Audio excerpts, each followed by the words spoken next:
Dengan tepuk tangan yang paling meriah buat Tuhan kita. Terima kasih Tuhan, terima kasih.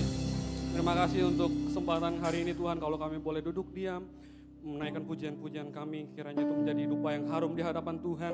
Dan juga sebentar kami akan duduk diam mendengarkan kebenaran firman Tuhan. Jadikan kami Tuhan, hati kami seorang hamba, telinga seorang murid. Kami tahu Tuhan, firman Tuhan yang memerdekakan kami, firman Tuhan yang memenangkan kami dari segala perjalanan hidup kami Tuhan. Terima kasih Tuhan, terima kasih. Sembunyikan hamba di belakang salib-Mu Tuhan, biar hanya Yesus saja yang bertahta, biar hanya Yesus saja yang ditinggikan. Terima kasih Tuhan, terima kasih. Kami sambut kebenaran firman Tuhan di dalam nama Tuhan Yesus. Haleluya. Amin. Shalom. Om Robert di Dewasa Muda. Sebelumnya waktu itu pernah di ibadah hari Rabu, ibadah tengah minggu. Itu pertama kali saya bawa firman Tuhan di GBI Intermak. Nah ini pertama kali juga di Dewasa Muda. Mungkin ada teman-teman, saudara semua, Bapak Ibu yang belum kenal saya, ada pepatah begini, tak kenal maka tak sayang. Itu ya, makanya saya juga mau disayang sama Bapak Ibu semua, sama teman-teman, jangan cuma pacar saya aja yang sayang, tapi semuanya juga sayang saya gitu. Nah perkenalkan, nama saya Beri Darmawan, umur saya 24, tahun ini 25. Saya mempunyai 4 saudara dan saya ini anak ketiga, anak laki-laki satu-satunya. Nah, mungkin itulah perkenalan saya aja secara singkat. Nah, hari ini tema firman Tuhan itu tentang kerinduan yang sejati. Saya percaya semua kita manusia di sini mempunyai kerinduan. Apa sih kerinduan-kerinduan kita? Apalagi sekarang generasi-generasi yang dibilangnya Gen Z, banyak sekali kerinduannya. Waduh, pengen kerjanya enak, pengen beli ini, pengen beli itu, fashionable. Banyak sekali kemauannya atau kerinduan hidupnya tuh banyak banget. Nah hari ini kita sama-sama belajar, saya juga belajar bahwa kerinduan kita itu seperti apa. Nah kita buka Alkitab kita sama-sama di Mazmur 143. Mazmur 143 ayatnya yang ke-8.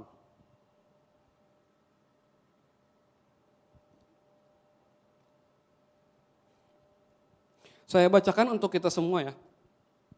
Perdengarkanlah kasih setiamu kepadaku pada waktu pagi, sebab kepadamulah aku percaya. Beritahukanlah aku jalan yang harus kutempuh, sebab kepadamulah ku angkat jiwaku. Boleh dibantu ayatnya yang pertama?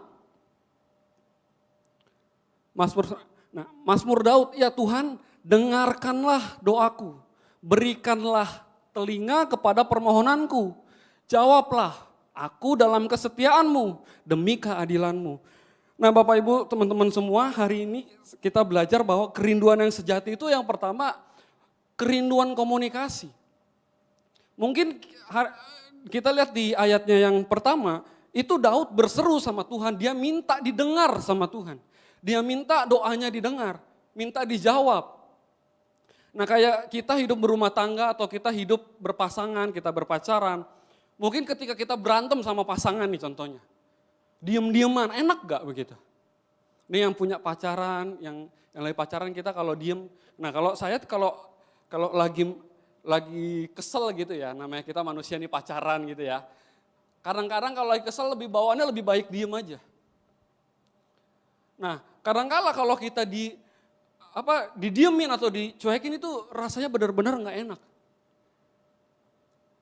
Karena kita mesti membangun komunikasi yang baik dengan Tuhan juga. Nah Mazmur Daud dia bilang dia nggak mau doa dia itu cuma satu arah.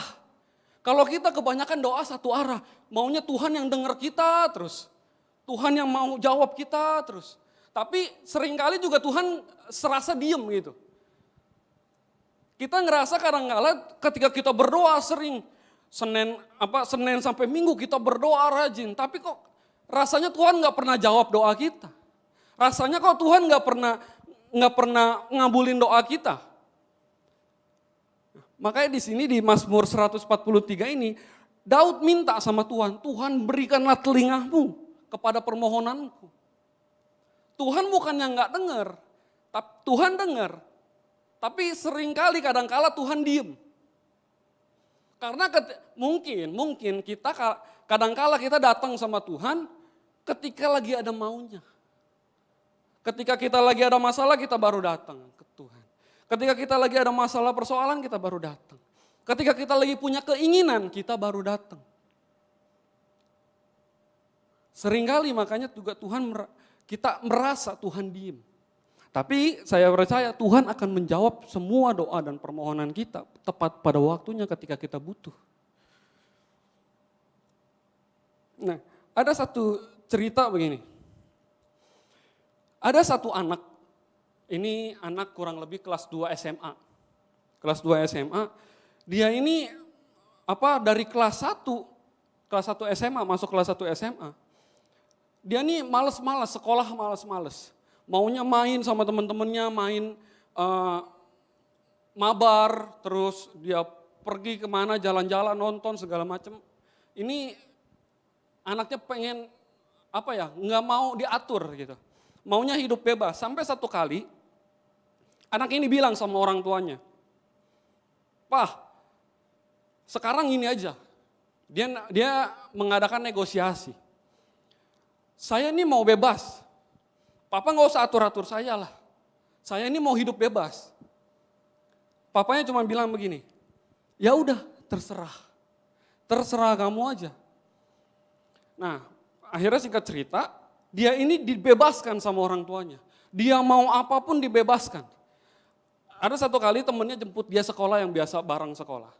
Dia jemput, namanya Andri misalkan.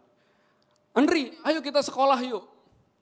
"Wah, hari ini gue gak mau sekolah dulu, gue mau di rumah dulu, mau nyantai, mau push rank, atau mau main game." "Wah, emang lu gak dimarahin sama orang tua lu?"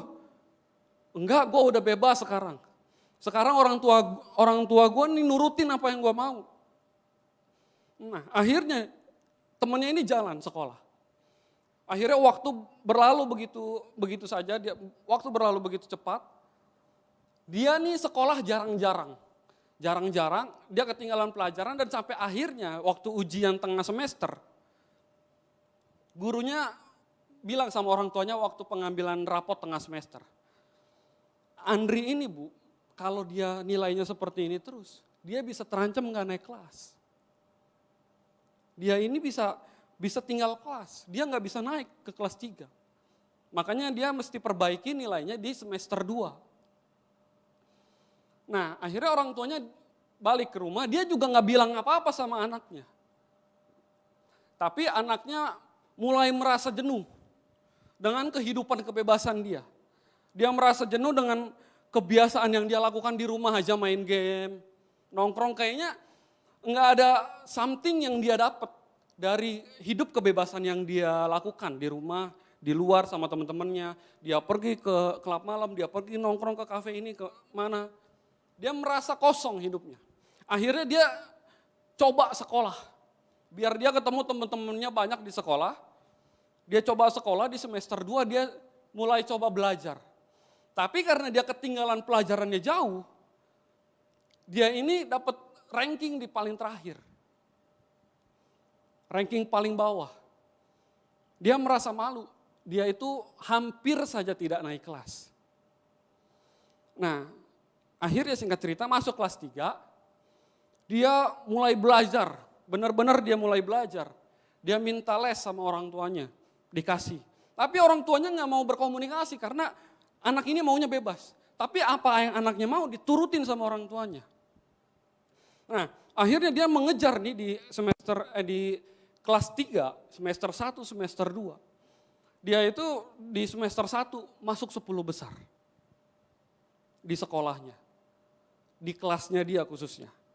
Masuk ranking 10 besar, dia punya suatu kebanggaan buat orang tuanya. Dia pulang, dia bilang sama orang tuanya, "Papa, Mama, lihat nih, Andri walaupun Papa Mama bebaskan, tapi Andri bisa masuk 10 besar di kelas." Orang tuanya cuma diam aja, cuma lihat, ya udah. Kan dia maunya bebas, jadi orang tuanya ini enggak berbicara apa-apa sama dia. Dia ini mulai bingung. Nah, akhirnya singkat cerita, dia masuk ke semester 2. Dia mulai belajar mati-matian. Dia belajar, dia ikutin les, dia yang gak paham dia cari tahu. Pokoknya dia mau belajar benar-benar di semester 2 ini, di kelas 3. Dia mau mengejar juara 1 di kelasnya. Akhirnya dia ada ujian akhir semester di kelas 2. Ujian akhir semester benar, dia dapat ranking 1 di kelasnya. Akhirnya masuk dah ke ujian nasional. Ujian nasional, dia belajar, benar-benar belajar supaya dia dapat juara di sekolahnya. Akhirnya benar, ketika dia ujian nasional, dia belajar, dia dapat juara 1 umum di sekolahnya. Bukan cuma di kelasnya, tapi di sekolahnya juara 1 umum. Nah, dia ini dengan bangga. Dia ambil rapot, dia ambil hasil kelulusan dia dan nilainya. Dia bangga nih, dia pengen tunjukkan, dia pengen banggain orang tuanya. Dia namanya kalau kita nih dapat sesuatu, kita pengen kasih tahu orang tua, kita pengen kasih tahu orang rumah. Tuh. Rasanya ini pulang tergebu-gebu, pulang maunya cepet-cepet. Nyampe rumah dia bilang nih sama orang tuanya, Papa, Mama, nih, Papa, Mama lihat. Walaupun Papa, Mama membebaskan Andri nih, Andri bisa hidup begini, tapi Andri nggak lupa belajar. Tapi Andri nggak lupa buat ikutin sekolah. Walaupun memang dulu Andri males-males sekolah. Tapi sekarang, hari ini Andri buktiin kepada Papa, Mama. Andri bisa dapat juara 1 umum di sekolah. Papa mamanya cuma diam aja. Si Andri ini udah mulai kebingungan. Kenapa? Dia ini punya sesuatu yang pengen dibanggakan sama orang tuanya, tapi orang tuanya enggak punya reaksi apa-apa. Dia cuma diem, cuma ngeliat, cuma ngangguk-ngangguk ke kepala. Udah, dia menyingkirkan lagi hasil-hasil anaknya itu. Si Andri ini kebingungan. Dia mulai merasa marah, sedih. Karena apa yang dia capai enggak diluluhkan, tidak dibanggakan sama orang tuanya. Dia teriak sama papanya, Papa, kalau aku punya salah pukul aja, Pak. Jangan diemin aku. Andri gak bisa didiemin. Pukul aja. Dia ambil ikat pinggang papanya, dia kasih. Pukul aja, Pak. Papanya cuma gak bilang apa-apa. Papanya cuma datengin dia. Dia peluk. Papanya cuma bilang, kamu kan mau bebas. Teman-teman semua, Bapak Ibu. Mungkin hari-hari ini kita merasa bebas. Tapi seringkali kita nggak sadar apa yang kita mohonkan, apa yang kita inginkan sama Tuhan itu, Tuhan sedang diem. Tuhan lagi diem sama hidup kita. Mungkin saya juga tahu hidup saya dulu benar-benar berantakan. Saya hidupnya kemana-mana lah di dunia malam. Saya juga merasa kosong waktu itu. Tapi saya belajar banyak hal bahwa komunikasi di dalam kehidupan kita sama orang rumah, sama pasangan, sama kakak adik, sama saudara semua, itu penting. Apalagi sama Tuhan. Mungkin Tuhan gak bisa bicara audible lagi di kuping kita. Tapi Tuhan menyederhanakan dirinya lewat Alkitab. Mungkin juga Tuhan menjawab doa-doa kita dengan apa yang kita tidak pernah pikirkan Tuhan beri dalam hidup kita.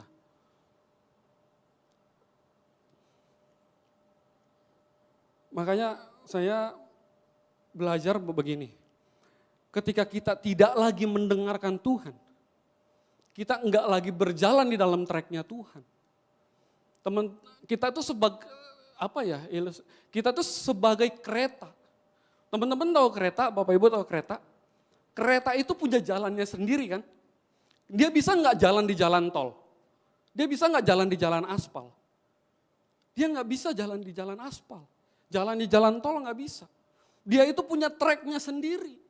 Untuk jalan cepat. Makanya sekarang ada lagi dibangun kereta cepat. Dia bisa berjalan cepat di dalam relnya. Dia nggak bisa berjalan di luar relnya. Nah begitu juga kita. Tuhan menyiapkan rel buat kita. Untuk kita berjalan di dalam relnya dia. Tapi kita seringkali mau coba-coba jalan di luar treknya Tuhan. Kita mau coba-coba jalan di luar jalur yang Tuhan beri buat kita. Makanya hidup kita seringkali menemukan kehancuran, kehampaan, kekosongan. Nah makanya hari ini kita sama-sama belajar, saya pun juga belajar bahwa apa yang Tuhan mau dalam hidup kita mesti mengerti. Dari mana kita mengerti? Dari komunikasi dengan Tuhan. Kerinduan komunikasi manusia itu yang paling penting. Terus kerinduan apa lagi? Yang kedua, kita buka Alkitab kita di Lukas 15 ayatnya yang ke-18.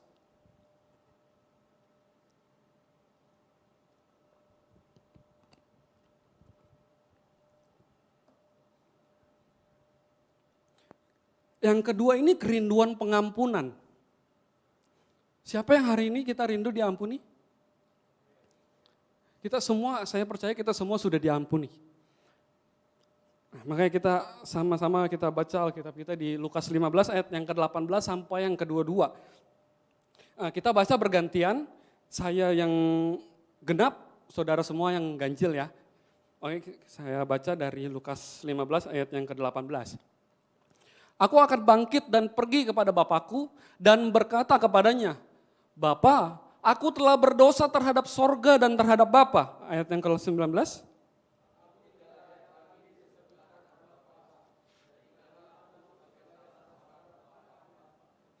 Maka bangkitlah ia dan pergi kepada bapaknya. Ketika ia masih jauh, ayahnya telah melihatnya. Lalu tergeraklah hatinya oleh belas kasihan. Ayahnya itu berlari mendapatkan dia, lalu merangkul dan mencium dia.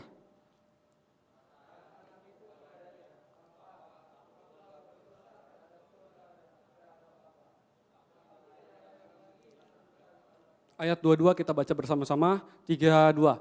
Tetapi ayah itu berkata kepada hamba-hambanya, lekaslah bawa kemari jubah yang terbaik, pakaikanlah itu kepadanya. Cincin. Nah teman-teman semua, Bapak Ibu, kita semua tahu cerita ini. Mungkin ada yang belum tahu cerita tentang anak yang hilang.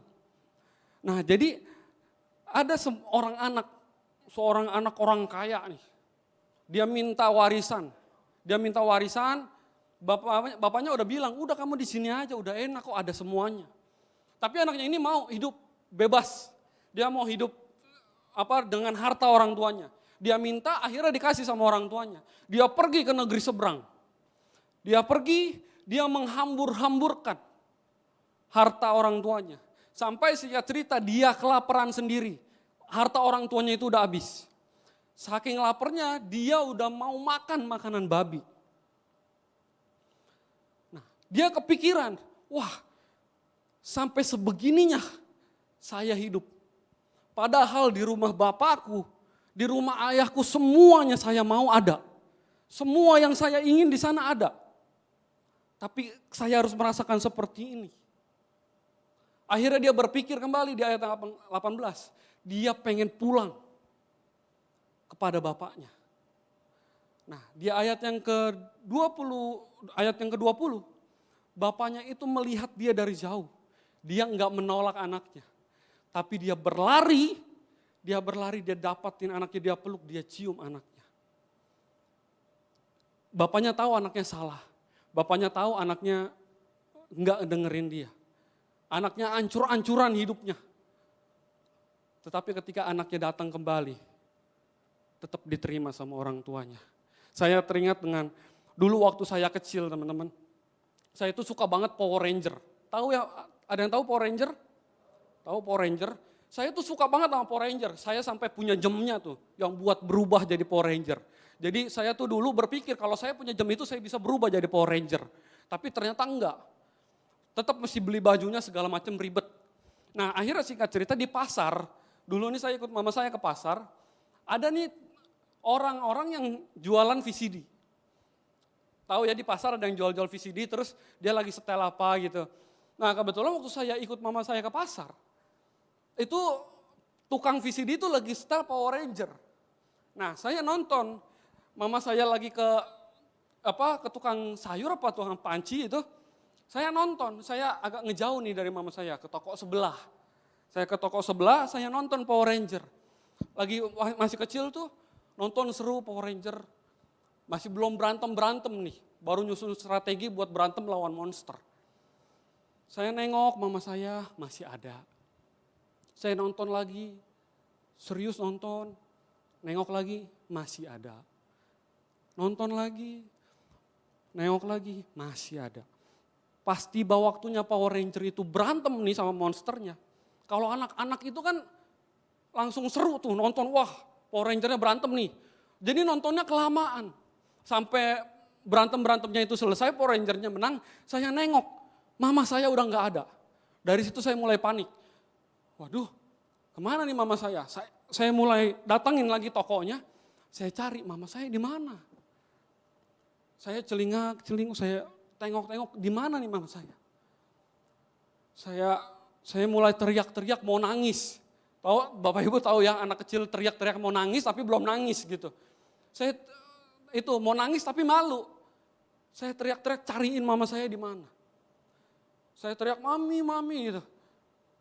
Waduh ada nih ibu-ibu tanya, kamu kenapa orang tua saya nggak tahu bu hilang. Padahal saya yang hilang. Saya bilangnya orang tua saya yang hilang. Nah waduh di mana nih coba. Ntar tunggu aja di sini ntar juga disamperin katanya. Udah saya udah mulai tuh netes air mata walaupun nggak nangis. Netes doang air mata. Nah habis itu saya teriak, mami. Nah saya denger nih, mama saya panggil, teriak juga, Berry gitu. Nah saya lihat nih saya cari di mana nih sumber suaranya. Wah saya udah mulai lihat bajunya yang sama. Wah itu dia tuh mama saya. Saya lari nih, saya samperin mama saya lari. Pas nyampe mama saya pegang tangannya kenceng-kenceng. Disentil dulu. Udah dibilang jangan kemana-mana. Masih aja. Hilang kan lu katanya. Udah diem aja sambil nangis gitu. Udah ketemu baru nangis tuh. Udah saya pegang erat-erat tangan mama saya tuh. Dari situ saya gak mau lepas lagi, saya takut hilang lagi.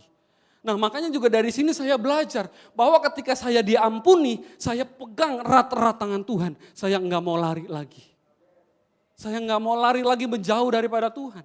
Tapi saya mau dekat, saya mau pegang erat tangan Tuhan. Makanya hari ini saya mengajak kita semua belajar bahwa pengampunan yang Tuhan beri itu luar biasa. Makanya saya senang banget ada satu lagu gini. Kau beri kesempatan yang baru. Tuhan selalu beri kita kesempatan kita yang baru. Seringkali memang kita salah. Teman-teman Bapak Ibu, ada satu tokoh Alkitab yang begitu liciknya luar biasa. Jahatnya luar biasa. Tahu siapa? Daud. Kenapa Daud licik dan jahat? Karena dia membunuh pasukannya dia dengan cara yang luar biasa liciknya. Karena dia sudah menghamili istri dari prajuritnya itu. Akhirnya dia punya berpikiran jahat, dia mau bunuh supaya dia sebagai atasan yang baik, dia ambil istrinya supaya dia bertanggung jawab atas istrinya karena pasukannya ini meninggal, suaminya meninggal. Dia taruh pasukannya di paling depan supaya mati. Dia suruh mabuk-mabukan. Dia suruh pulang buat sama istrinya tapi dia gak mau. Tapi Daud menyadari kesalahannya dia. Dia ditegur sama siapa? Nathan. Nathan itu siapa? Dia itu bukan siapa-siapa. Kalau ibarat kita organisasi, dia itu bawahan sekali. Daud itu nih, wah udah paling tinggi jabatannya. Tetapi Daud ketika ditegur, kamu telah berdosa. Daud menyadari kesalahannya dia. Makanya dia datang lagi sama Tuhan, bahkan mukanya sampai nyentuh tanah. Makanya sampai hari ini Daud menjadi tokoh yang luar biasa. Karena dia mendapat pengampunan, karena dia mengakui dosa-dosanya. Amin. Makanya hari ini juga kita belajar bahwa supaya kita dosanya diampuni, kita harus mengakui di hadapan Tuhan. Amin. Yang ketiga, kita buka ayatnya yang terakhir, saya undang pemain musik maju ke depan. Di Yohanes 3 ayatnya yang ke-16.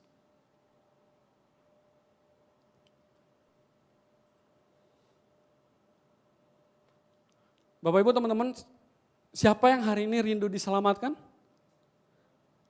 Saya yakin percaya kita semua pasti diselamatkan, amin. Nah kita baca ayat ini, baca bersama-sama 3-2. Karena begitu besar kasih Allah akan dunia ini, sehingga ia mengaruniakan anaknya yang tunggal, supaya setiap orang percaya kepadanya tidak binasa, melainkan beroleh hidup yang kekal. Kita itu sudah diselamatkan. Dia sudah menggantikan hidup kita di atas kayu salib. Bahkan ketika dia mau diserahkan, dia berteriak, Eli, Eli lama sabachthani. Dia ketakutan secara manusia, tetapi dia menuntaskan misinya untuk menyelamatkan saudara dan saya. Saya undang kita semua bangkit berdiri.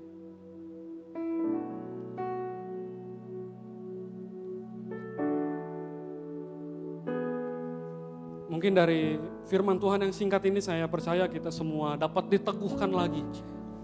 Untuk kita percaya, membangun komunikasi yang baik dengan Tuhan. Membangun komunikasi yang baik dengan saudara sesama, pasangan, kakak adik, semua. Dan hari ini juga kita diteguhkan bahwa kita sudah diselamatkan. Saya mau tutup dengan kesaksian Bapak Ibu. Saya itu 2 kali mencoba bunuh diri. Saya coba minum obat expired di rumah saya. Saya kumpulin obat-obat expired dulu waktu SMA. Saya kumpulin, saya minum. Saya pikir itu kayak di sinetron. Ketika saya minum, saya tidur, besok saya udah gak bangun lagi, mulut saya udah berbusa. Saya berpikir begitu. Tapi besok pagi saya bangun, saya kaget. Wah, kok gue belum mati ya? Kok gue masih ada ya? Nggak cukup sampai di situ. Saya minum Baygon. Setelah minum obat itu, kebesokannya saya minum Baygon. Kalau Baygon kan dulu disemprot tuh yang kaleng semprot, saya semprotin ke gelas. Gelasnya segini, setengah gelas saya tengguk. Baygon itu rasanya min gimana gitu, nggak enak. Saya minum Baygon. Saya berpikir hal yang sama. Mungkin saya tidur, besok pagi mulut saya udah berbusa. Kayak di sinetron begitu. Saya udah gak bangun lagi besok. Tapi pas saya bangun saya kaget, wah kok masih ada gitu. Nah dari situ saya berpikir, wah gak bisa nih begini. Nah satu hal yang saya percaya, Tuhan punya rencana yang belum selesai dengan hidup saya. Begitu juga dengan teman-teman muda. Di tempat ini saya percaya Tuhan punya rencana masa depan yang terang gemilang Tuhan sediakan. Mari kita naikkan pujian ini dengan sungguh-sungguh. Ku buka mataku dan lihat wajahmu. Ku terkagum bila ku lihat hidupku dan karya tanganmu. Ku tersanjung karena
kasih yang melebihimu, ku ada untuk mencari penyembahmu. Terima kasih Tuhan, terima kasih. Untuk segala yang baik dalam hidup kami percaya semua adalah karya Tuhan. Kami percaya Tuhan, hidup kami sampai hari ini, kami percaya kami tidak lepas dari kontrol monitor Tuhan yang cermat. Kami tahu Tuhan, rancangan yang baik, rancangan Tuhan, rancangan yang mendatangkan damai sejahtera dari hidup kami. Terima kasih Tuhan, kami percaya masalah apapun Tuhan yang kami hadapi hari ini, kami akan keluar, kami akan dibebaskan bersama-sama dengan Tuhan. Karena kami tahu kami mempunyai Allah yang hebat, kami mempunyai Allah yang ajaib, kami mempunyai Allah yang luar biasa. Kami percaya Tuhan, apapun masalah persoalan kami dapat lalui bersama-sama dengan Tuhan. Dan juga Tuhan, apapun sakit penyakit kami percaya tangan Tuhan yang menyembuhkan, tangan Tuhan yang memulihkan kami, tangan Tuhan yang menyempurnakan kami. Terima kasih Tuhan, terima kasih untuk segala yang baik. Kami mengucap syukur kepada Tuhan dalam nama Tuhan Yesus. Terima kasih Tuhan.